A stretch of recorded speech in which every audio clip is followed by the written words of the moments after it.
नमस्कार दोस्तों, स्वागत है आपका एक बार फिर से हमारे इस ऑनलाइन लर्निंग प्लेटफॉर्म पर। मैं महिपाल फिरोजा फिर से आपका स्वागत करता हूं।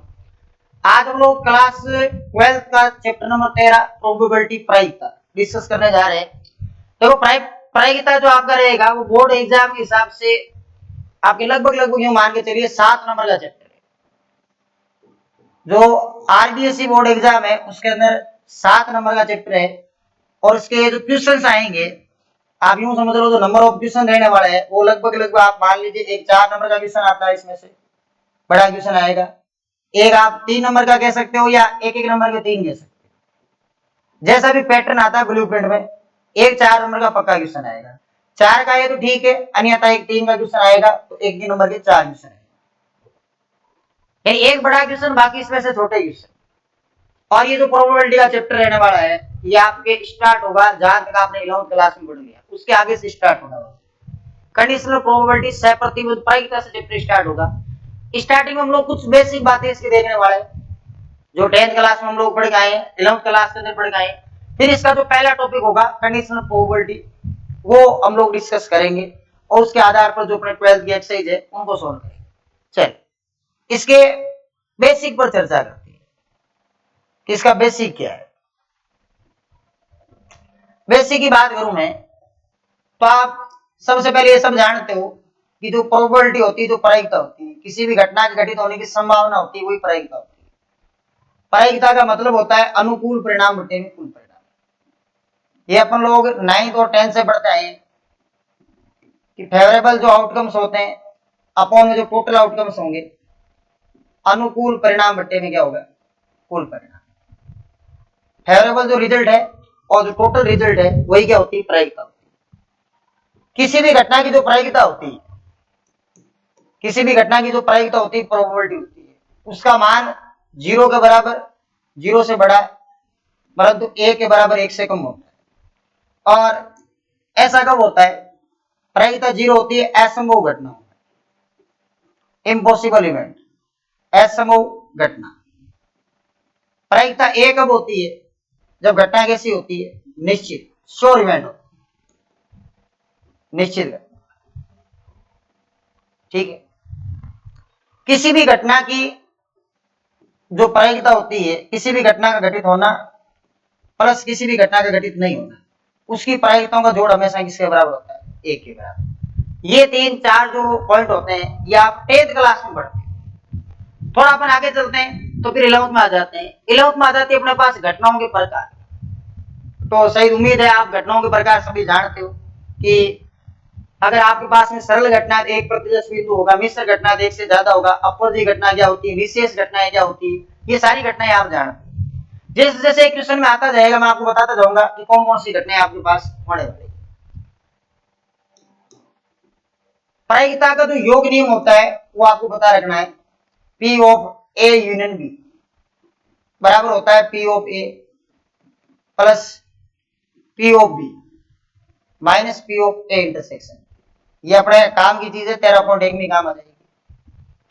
कंडीशन ये है इसके अंदर, अगर आपके पास मान लो ए और बी, ए व बी परस्पर कैसी घटनाएं हैं, अपवर्ती घटनाएं।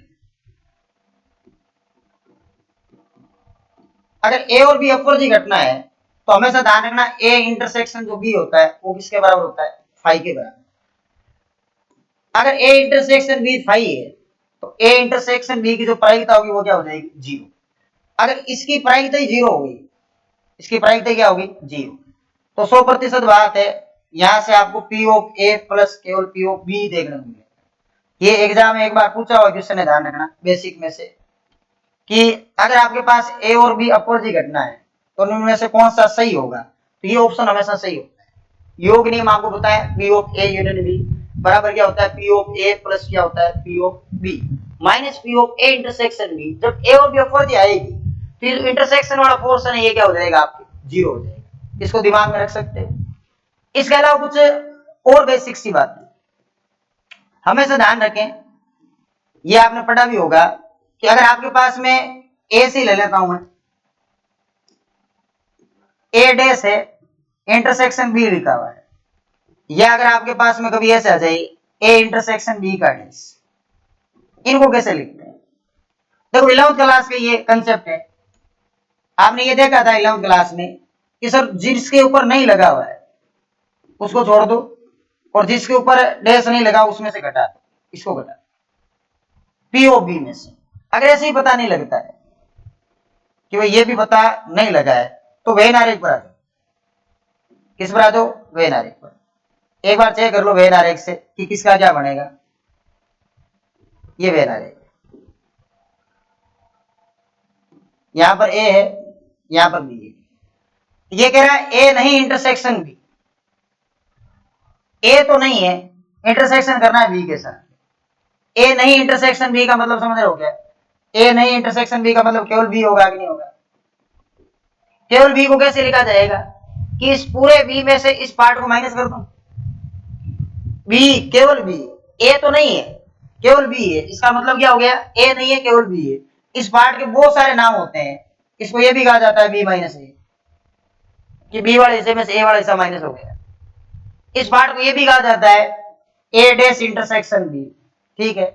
और इस पार्ट को ये भी कहा जाता है कि B minus A intersection B. समूचे में बहुत सारे नाम होते हैं कि अगर इस पूरे बी में से ये पार्ट आप माइनस कर दो तो यही तो पार्ट बचेगा। तो इसको लिखने का क्या तरीका है कि पूरे बी में से आप प्रायिकता माइनस कर दो ए इंटरसेक्शन बी, और अगर ये पूछे तो पूरे ए में से आप प्रायिकता माइनस कर दो किसकी? A intersection B. ये भी दिमाग में रखना है। डी मॉर्गन का नियम मैं आगे बता दूंगा आपको कैसे दिमाग में आएगा, जैसे क्वेश्चन आएंगे। यहां तक तो कोई प्रॉब्लम नहीं है बेसिक। और क्या बेसिक चीजें? किसी सिक्के को उछालने पर आप जानते हो नॉर्मल सी बात है, अगर मैं सिक्के की बात कर रहा हूं, कॉइन की बात कर रहा हूं, अगर आपके पास एक कॉइन है, सिक्का है, अगर उस सिक्के को आप एक बार उछालोगे तो टोटल सैंपल स्पेस प्रतिदर समष्टि क्या आएगी? एच और टी, हेड और टी। अगर आपके पास में इस एस का मतलब होता है सैंपल स्पेस प्रतिदर समष्टि, याद है।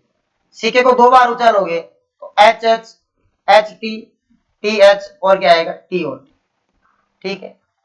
अगर आप इसी सिक्के को 3 बार उछालते हो, 3 बार उछालोगे तो आपको पता है क्या क्या आना है कि 2 बार उछालने पर क्या आया था? H H, H T, T H और टी ओ। एक बार और उछाल देंगे, क्या फर्क पड़ेगा?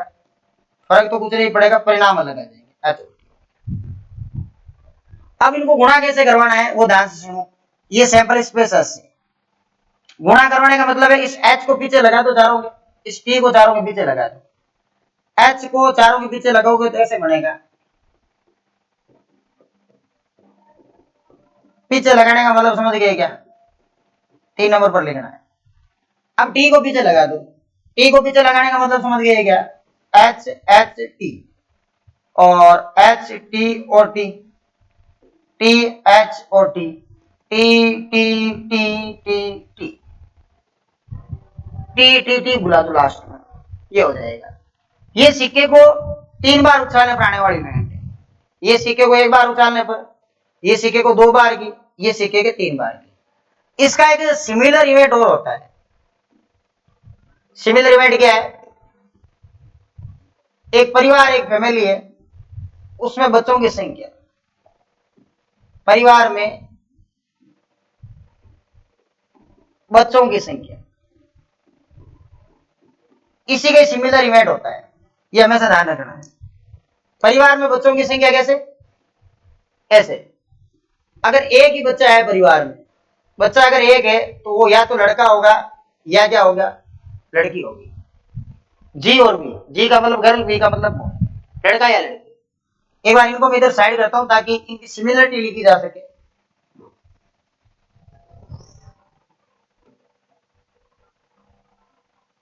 नजर आ रहा होगा यहां तक?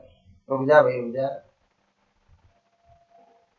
सिमिलरिटी कैसे? जैसे इसमें एच टी आ रहा है, उसमें जी और बी आ जाएगा। अब अगर परिवार में बच्चे 2 हो गए और कहते हैं बच्चे 2 ही अच्छे, 2 बच्चे होंगे, या तो दोनों लड़कियां होगी जिसको जीजी कहते हैं, और यह लड़का बड़ा होगा, लड़की छोटी होगी, या ऐसा हो सकता है लड़की बड़ी लड़का छोटा, और ये स्थिति तो नहीं भी हो तो भी ठीक है, दोनों लड़के, है ना, कोई काम के नहीं। बी और बी, दोनों बॉय, दोनों girl, boy girl, girl boy, यानी या तो दोनों लड़कियां होंगी या लड़के होंगे, या लड़का बड़ा लड़की छोटी, या लड़की बड़ी लड़का छोटा। ठीक है।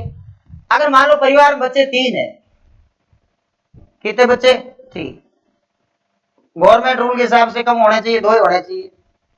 3 बच्चे हैं तो बच्चे 2 है तो जी जी, बी जी, जी बी और बी बी, यही है। एक बच्चा अगर और हो गया तो या तो लड़का होगा या लड़की होगी, नहीं होगी। सिमिलर इसी के इसीलिए लिख रहा हूं। तो यहां से आप बता दो, यहां लिख रहे हैं सैंपल स्पेस एस किया। एक बार उस जी को पीछे कर दो, एक बार बी को पीछे कर दो। जी को पीछे करोगे तो जी जी, ये जी, 3 जी हो गई। फिर बी जी जी, जी बी और ये जी, बी बी और ये जी। अब उस बी को पीछे करो, G G B, B G B, G B और बी, और लास्ट में ये तीनों नालायक बी बी और ये 8 हो गए ना। इसी के सिमिलर कंडीशन है, ध्यान रखना। एग्जाम में क्वेश्चन आता है, दोनों को ही पूछा जाएगा। आपने अगर 11th में डिस्कस कर लिया है तो ज्यादा कोई प्रॉब्लम वैसे इनमें आने वाली है नहीं, बेसिक सा काम है। सिक्का आप जानते हो, और सिक्के के बाद में पासा सब जानते हैं, कोई समस्या वाली कहानी नहीं है। और पासे के अलावा इसके अंदर आने वाली है ताश, क्या आएगी? ताश। और ताश के अलावा पी एंड सी यूज में आएगा, परमोटेशन एंड कॉम्बिनेशन जो क्वेश्चन होते हैं वो यूज में आएगा। वो हम लोग क्वेश्चनों में डिस्कस करते चलेंगे कि कैसे क्या क्वेश्चन देंगे। एक बार में देख लो, कोई समस्या नहीं होनी चाहिए। इन पॉइंटों में वैसे ही कोई समस्या नहीं है, 10th के पॉइंट है, इनमें देख लो। ये 11th के पॉइंट है, इसको जरूर याद रखें, आ सकता है एग्जाम में यहां से।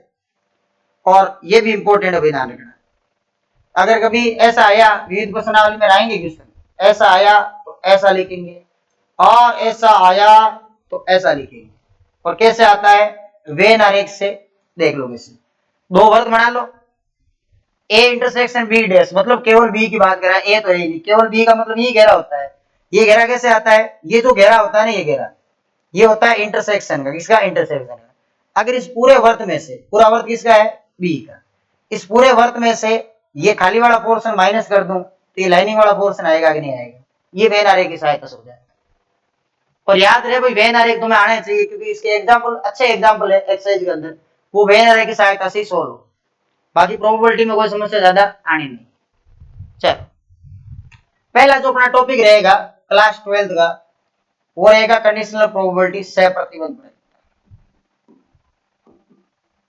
सह प्रतिबंध प्रायिकता, नाम से ही पता लग रहा है कि कंडीशन लग रही है, कंडीशनल प्रोबेबिलिटी। ज्यादा इसमें भी कोई ज्यादा दिमाग लगाने की आवश्यकता नहीं है, एकदम सिंपल काम है। आपके पास एक सैंपल स्पेस एस है, उसकी 2 घटनाएं हैं। एक प्रतिदर्श समष्टि एस है, उसकी 2 घटना ई और एफ। ई और एफ ऐसे है कि अगर घटना ई घटित होगी उससे पहले घटना एफ घटित हो चुकी है, ये कंडीशन है। और घटना अगर एफ घटित होगी उससे पहले घटना ई घटित हो चुकी है, ये भी एक कंडीशन है। एक ही प्रतिदर्श समष्टि की 2 घटनाएं हैं, ई और एफ। क्या होता है इसका मतलब सुनना। एक तो आपको ऐसे लिखना है ई बाई एफ, इसका मतलब ये है घटना एफ घटित हो चुकी है, अब घटना ई घटित होगी। और एक आपको याद रखना है एफ बाई ई, इसका मतलब उल्टा हो जाएगा। फिर घटना ई घटित हो चुकी, अब घटना कौन सी घटित होगी? एफ घटना घटित कौन सी होगी? कैसे लिखना है इनको? लिखना ऐसे है कि ई इंटरसेक्शन एफ, ऊपर इंटरसेक्शन दोनों का, नीचे कर देना पी ओ पर, और इसमें भी यही कर देना, ऊपर दोनों का इंटरसेक्शन। कैसे लिखो? इंटरसेक्शन एफ ई का करो, ई एफ का करो, बात एक ही होती है। और नीचे लिख देना पी ओ पी, नीचे वाले नीचे, ऊपर दोनों का इंटरसेक्शन। ठीक है। और यहाँ कंडीशन ये है कि कभी भी इस एफ का मान 0 के इक्वल नहीं होगा, नहीं तो ये परिभाषित नहीं करेगा। और इसका मतलब ये कभी भी एफ का जो ई का मान है वो 0 के इक्वल नहीं होगा। क्या कहते हैं इनको? इनको ऐसा कहते हैं कि इस केस में क्या होता है, घटना एफ, सुनना बात ध्यान से, घटना एफ घटित हो चुकी है, घटना एफ घटित हो चुकी है, घटना एफ घटित हो चुकी है, अब घटना ई घटित होगी, अब घटना ई घटित होगी। घटना एफ घटित हो चुकी है, अब घटना कौन सी घटित होगी? ई होगी। इसका क्या मतलब है, नीचे वाली घटना घटित हो चुकी होती है, ध्यान रखना। यहां लिखेंगे घटना ई घटित हो चुकी है, घटना ई घटित हो चुकी है, घटना ई घटित हो चुकी है। अब घटना कौन सी घटित होगी, अब घटना एफ घटित होगी, अब घटना एफ घटित होगी। बस ये इतनी सी कहानी याद रखनी है। किसके अंदर, कंडीशनल प्रोबेबिलिटी होती बहुत सारी चीजें इसके अंदर, लेकिन कचरा लिखने से कोई मतलब है नहीं।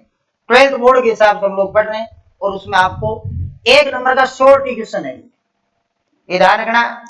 बोर्ड 2026 का शॉर्ट क्वेश्चन है, आरबीएससी राजस्थान बोर्ड वालों, ये शॉर्ट क्वेश्चन आता है हमेशा। 1 नंबर का क्वेश्चन इस टॉपिक में से पूछा जाएगा। दोनों के फॉर्मूले याद कर लो, नीचे वाला मान कभी 0 इक्वल होगा नहीं। पढ़ते कैसे हैं, इसको पढ़ने का तरीका होता है घटना अब घटित हो चुकी, अब घटना कौन सी घटित होगी, ई।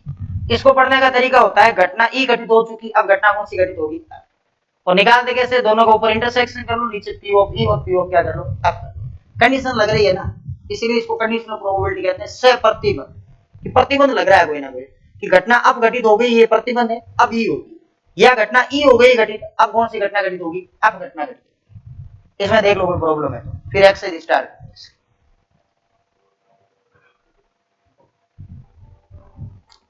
किसी भी प्रकार की समस्या घरेलू नहीं होनी चाहिए, व्यक्तिगत समस्या नहीं होनी चाहिए, ट्यूशन से संबंधित, टॉपिक से संबंधित कोई समस्या हो तो आप बता सकते। चलिए,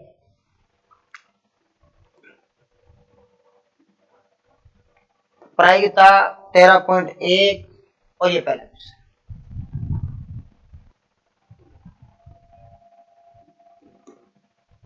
यदि ई और एफ इस प्रकार की घटना है कि पी ऑफ ई का मान है 0.6 और पी ऑफ एफ कितनी है 0.3। देखो पी ऑफ ई का जो मान है दिया हुआ यह है कि पी ऑफ ई का मान है 0.3 और पी ऑफ एफ का जो मान है वो मान है कितना भाई, और इसका 0.6 है क्या, इसका तो 0.6 है और पी ऑफ एफ का मान है 0.3। इंटरसेक्शन भी दे दिया और तो बेचारा क्या ही करेगा, ये 0.2 है। निकालना क्या है, दो चीजें पूछ रखी। एक तो आपको ये पूछा है कि ई बाई एफ क्या होगा, एक साइड एफ बाई ई दे रखा है, ठीक है। इसका सूत्र बड़े आराम से लिख सकते हो, क्या होता है कि ई इंटरसेक्शन एफ बटे में पी ऑफ एफ होता है, कोई दिक्कत नहीं। अभी पढ़ा था ई बाई एफ का मतलब पी ई इंटरसेक्शन एफ और पी ऑफ क्या होगा एफ।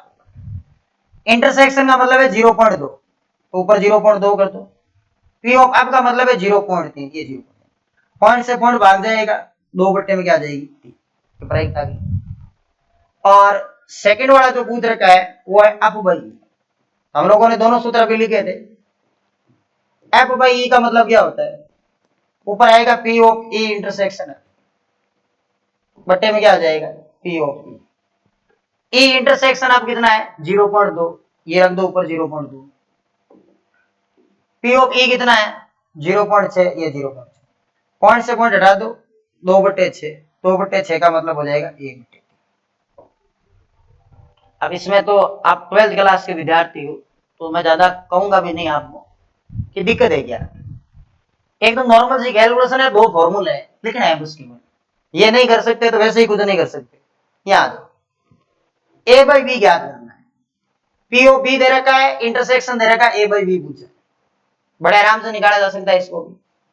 आप यूं समझिए कि आपके पास में पी ओ बी कितना है 0.5, इंटरसेक्शन कितना है ए इंटरसेक्शन बी है 0.3, आपको चाहिए ए बाई बी।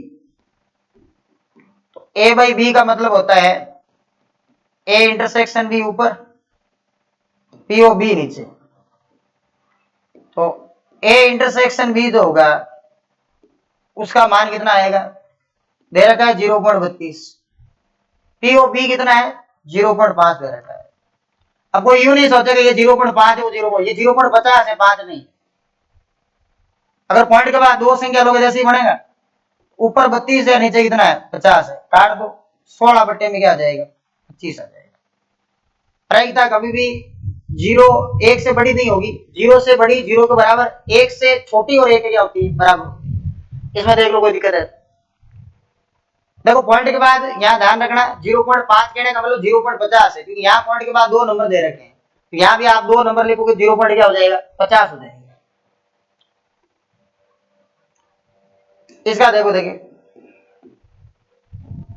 यहां दे रखा है P of A 0.8, P of B 0.5, B by A 0.4, तो ये याद करो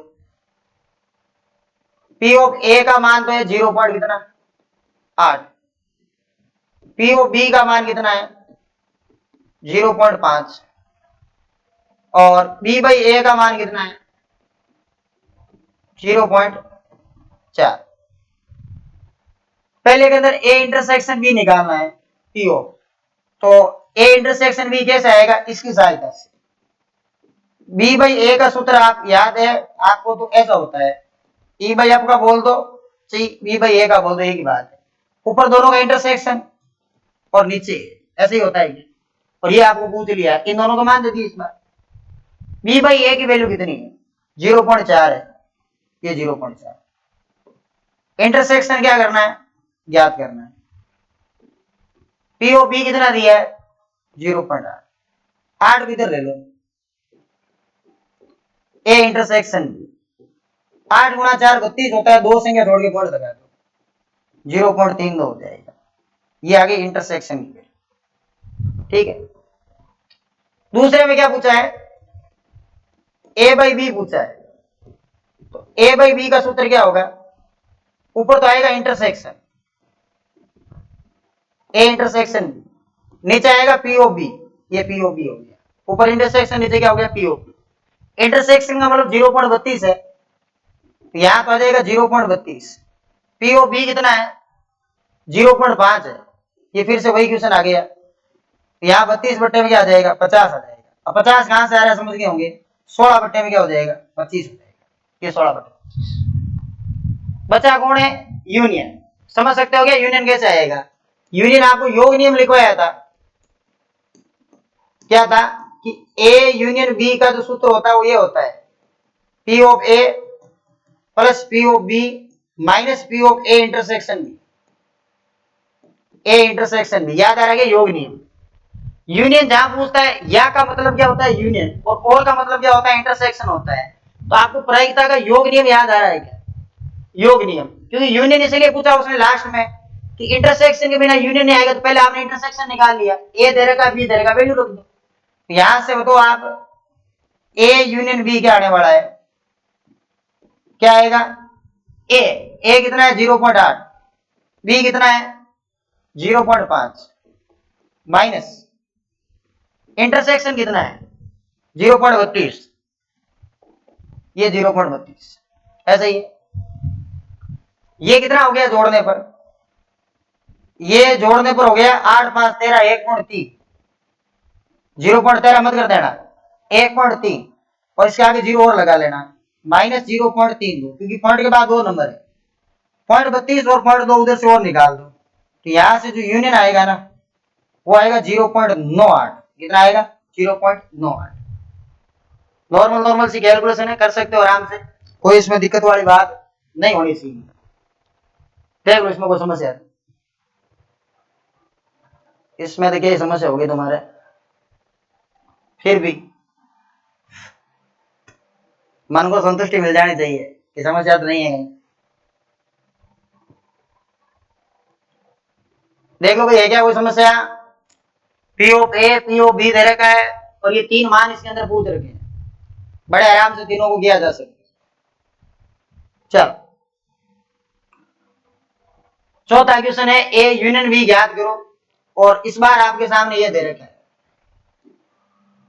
कौन कि दो P of A P of B बराबर 5/13 और ए बाई बी भी दे रखा है, यूनियन आपको निकालना है। यूनियन निकालना है तो एक तो पी ऑफ ए चाहिए, एक पी ऑफ बी चाहिए, और एक चाहिए आपको इंटरसेक्शन। अभी देखा था ना आपने यूनियन, अगर आपको ए यूनियन बी निकालना है तो उसका सूत्र क्या होता है, योग नियम अभी आया था, P of A plus P of B minus P of A intersection B. ये तीनों वैल्यू चाहिए आपको। तो तीनों वैल्यूज अगर आपको निकालनी है तो कैसे निकालेंगे?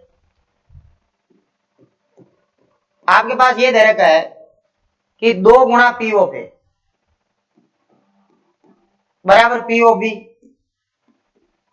और इसके बराबर दे रखा है 5 बटे में कितना, 13। ये 5 बटे 13। अब आप समझदार हो? नहीं, हम तो नहीं है समझदार। इसको इसके बराबर कर दो, तो अगर 2 पी ए बराबर 5 बटा 13 है तो पी ए बराबर 2 घूम के उधर जाएगा, तो यहां से जो पी ए होगा किसका पी ए, किसी ना किसी का दही, 5 बटे में 26 आ जाएगा। ठीक, यहां से पी ओ बी आएगा 5 बटे 13। हाँ सर, ये तो हम निकाल लेंगे 5 बटे 13। इसकी कोई झंझट नहीं होनी चाहिए फालतू की, नहीं फालतू की पंचायत ही करनी है। इसको सीधा 5 बटे 13 के बराबर करना है, 2 उधर ले जाना है, कहानी खत्म इसकी। तो बच गया A by B. A by B अपनों को दे ही रखा है 2 बटे में 5, ये 2 बटे 5। अब क्या करोगे? कुछ नहीं करेंगे, क्वेश्चन करेंगे नहीं, बात खत्म। कोशिश करेंगे। क्या चाहिए?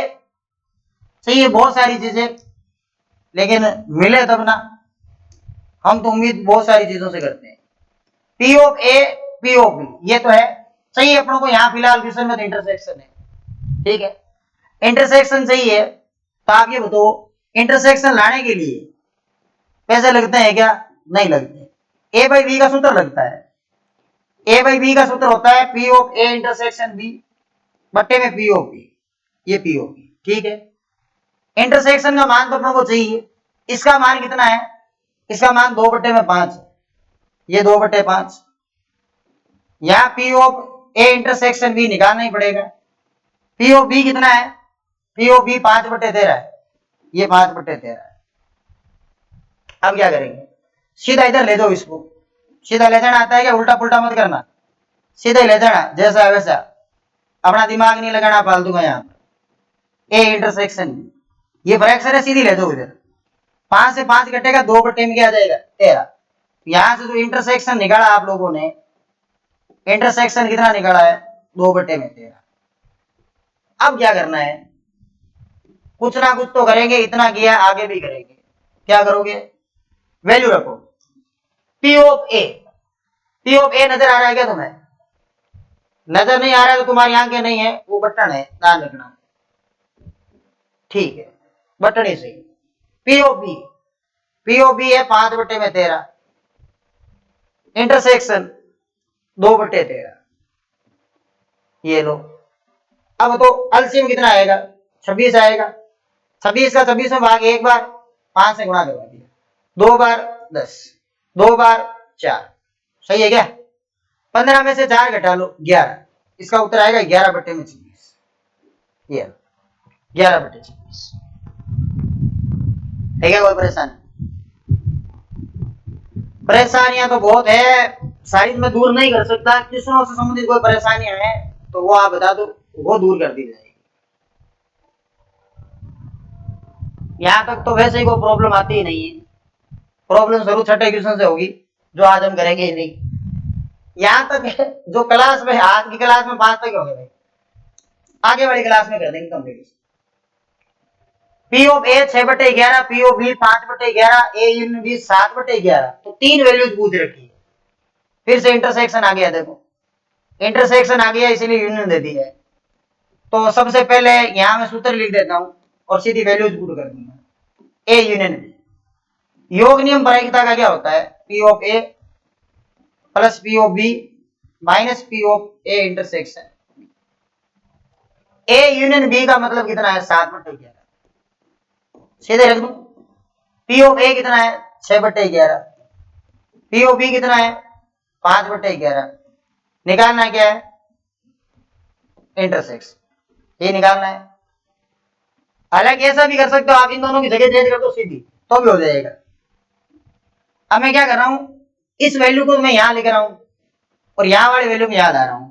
ये माइनस वाली इधर आएगी तो प्लस में, इस साइड आ गई डायरेक्ट ही, और ये प्लस की उस साइड जाएगी तो माइनस में। कैलकुलेशन में आसानी हो जाएगी। 6/11, 5/11, 7/11। एलसीएम किसको ले लो, मेरे को ले लो 11। 11 को लोगे तो 6, 5 और 7। 11 में से 7 कम कर लो, 4 है। ये लो 4/11। रेडी एकदम काम। इसका तो रेडी हो गया। देखो पंचायती करते ऐसा हो जाता है। 4 बटे में क्या हो गया 11। अब क्या करना है, अब आपको ये नजर आ रहा है क्या, a/b। सेकंड वाले में a/b निकालना है। ये आप अपना आप करोगे, b/a वाला। a/b कैसे निकालते हैं, फार्मूले से, सूत्र से। a intersection b upon POB होगा कि नहीं होगा। क्या इंटरसेक्शन है तभी तो निकाल रहे हैं। 4/11। क्या POB है, हाँ ये भी तो सही था। 5/11। 11 से 11 भाग गया, 4/5। अब इसको आप ट्राई कर लेना। अब देख लो 5 तक कोई प्रॉब्लम है तो जिसमें सही, मेरे हिसाब से किसी भी प्रकार की कोई दिक्कत आपके नहीं है।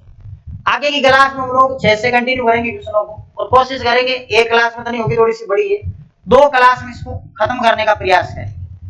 मिलते हैं अगली क्लास में, तब तक आप इनको नोट कीजिए, मिलाइए बढ़िया तरीके से, ताकि छठे क्वेश्चन से कोई परेशानियां नहीं है। मिलते हैं अगली क्लास में। धन्यवाद। जय हिंद।